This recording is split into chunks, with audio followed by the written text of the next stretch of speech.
परीक्षा समय भल मार्क रखिबापई जड़े छात्रर प्रस्तुति एवं दैनंदिन कार्यसूची डेली रूटीन अत्यंत गुरुत्वपूर्ण। निम्नरे एक नमूना रूटीन एवं किछि प्रस्तुति प्रणाली दियागला। परीक्षा पई प्रस्तुति प्रणाली समयर सदुपयोग प्रत्येक विषय पई एक निर्दिष्ट समय सीमा धार्य करिबा उचित।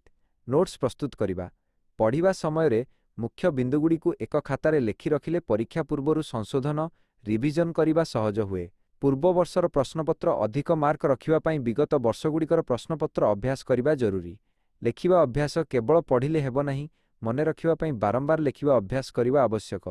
दैनंदिन कार्यसूची डेली रूटीन समय कार्य भोर 5:00 30 शय्या त्याग एवं सामान्य व्यायाम।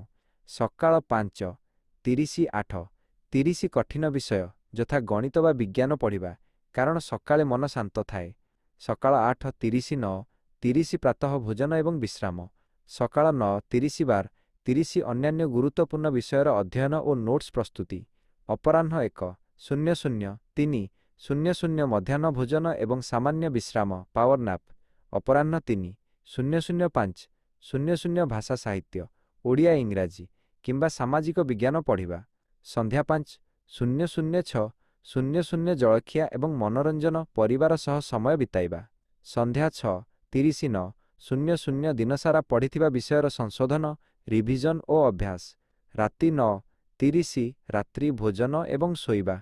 मने रखंतु परीक्षा समय पर्याप्त परिमाणर पानी पीबा एवं अति कमरे 7 घंटा शोइबा स्वास्थ्य पई अत्यंत जरूरी, जहाँ आपणक एकाग्रता वृद्धि करिबारे सहाय्य करिवो। आपण कोनोसी निर्दिष्ट श्रेणी क्लास पई पाठ्य खसड़ा किंबा टिप्स चाहुछंती कि मु सेथिरे आपणकु सहाय्य करि पारिबी।